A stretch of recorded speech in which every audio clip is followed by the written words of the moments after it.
Yogasta kuru karmani. Yogasta kuru karmani.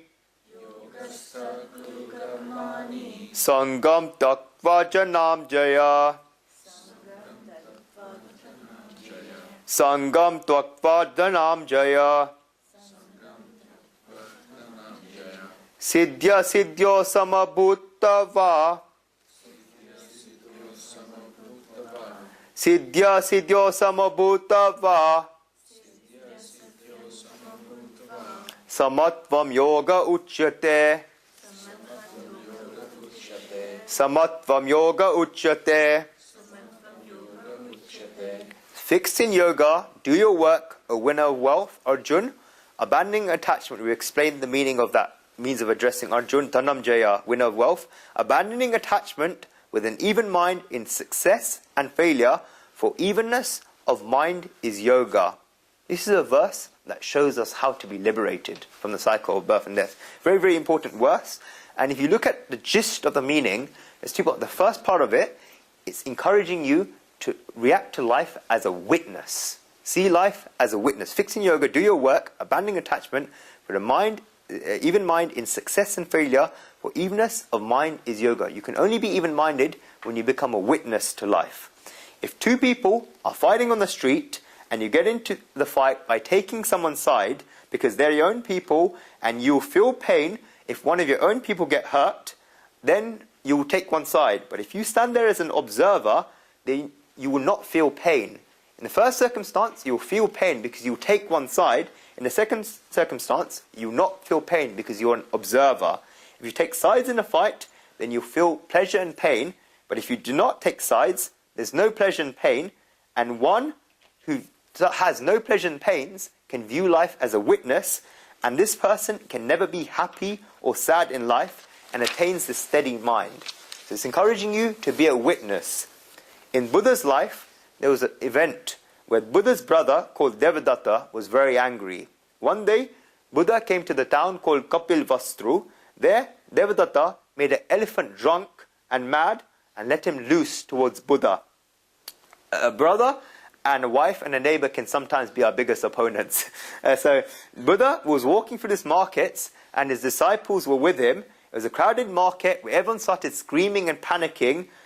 They started climbing high up on shops. The entire road became empty. This mad elephant was running at full pace from one side, and Buddha was walking calmly from the other side of the road.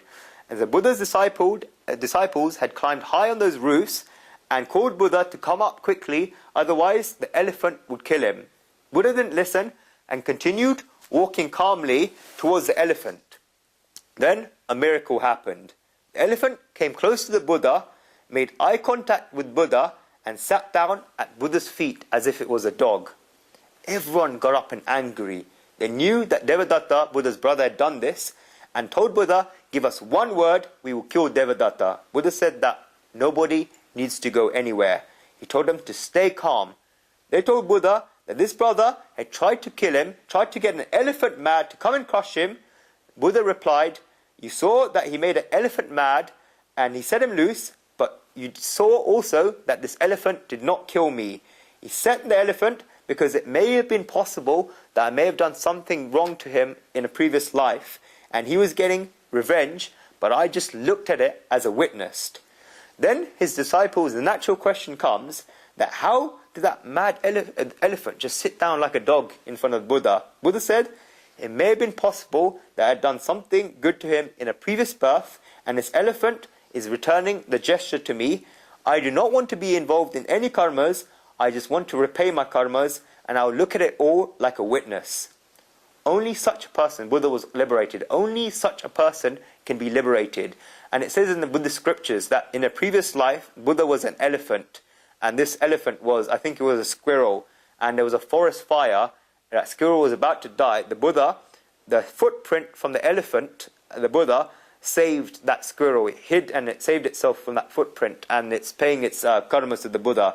So one can only be liberated in life if they become a witness. And being excellent example of Guruji, being liberated, who's accountant here? Yeah, good, excellent. You know this. Being liberated is like cashing in your money once you close your business. If you imagine your life like a business, you're eventually going to pack up that business. If a businessman has a good business and has a good name for himself in a town, in a city, and he wants to pack up that business, he looks at the accounts of that business. He sees who's got what share in the business and who he has to repay and who he has to get money from.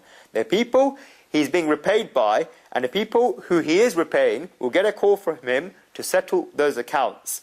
Checks will be sent to those people to whom he owes money, and the people that owe him money will hopefully send him checks. It doesn't work out so easily in life, but hopefully this is the whole point. Someone may come to trade with him and tell him that he's packing up his business, and so he does not wish to trade anymore to this person. He keeps looking at the accounts every single month, and eventually the accounts become clear. Guruji is talking about a well-known merchant, because small businessmen will just throw away the hat and his business will be closed.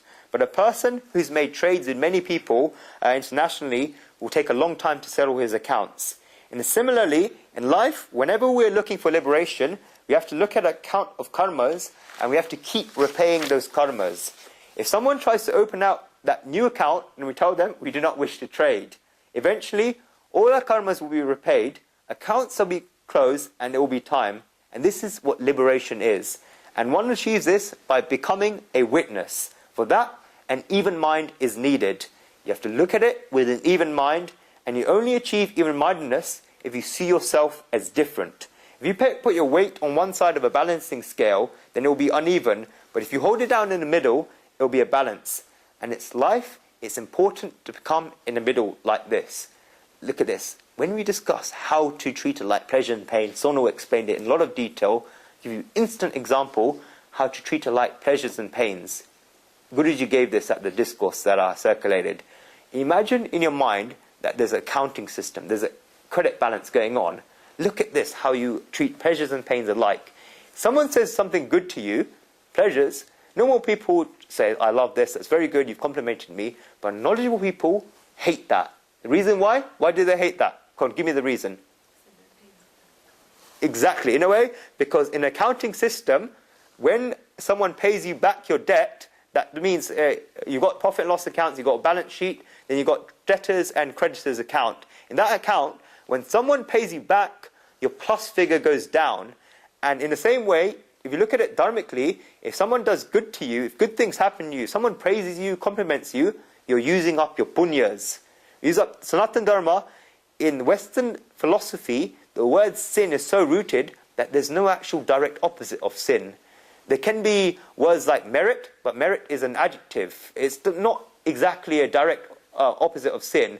You can have so many different things, but sin is a noun. There's lots of different adjectives. Whereas in Sanatana Dharma, we have pa, but we also have punya. You can also recover the sins, and at the same time, your punya gets used up. Someone compliments you, if good things happen to you, knowledgeable people don't like that. Because imagine this account, your plus figure is going down. When the plus figure is high, it's a good thing, because you've got money to recover. Your figure is going down. In the same way, when bad things happen to us, I'm not saying be attracted to bad things, but just where you react to things, okay? Remember that difference. It's not good to go out and seek for bad things. You want to have a happy life, but it's the way you react, how your mindset reacts. Imagine this balance in your account. If someone hurts you or something, your minus figure, your debt is being repaid. That means it's going upwards. So you don't owe someone money. You don't need to worry about that. That's not playing in your mind. Look at that. Imagine this balance, this account figure in your mind at all times. Someone does something good to you, good things happen to you. Imagine that you're being repaid. Your debt is being repaid, and you're paying off your debts. And in the same way, and the other way around, in some way, if someone hurts you, bad circumstances happen, you're paying it off. And when you're doing good things are happening to you, someone is paying it to you. It's the complete opposite. It's the plus and minus figures. It's a creditor-debtor account. You're either paying off your debts, or people are paying you debt that they owe you. Do you understand that? Understand that concept? Anyone still don't find that this is very important? How to have that mindset where you have evenness in pleasure and pain. Because remember, Shri Krishna said that if you have even-minded in pleasure and pain, whatever you do will not incur sin. Very important. Anyone not understand? Put your hand up. Good. Okay, that's that verse.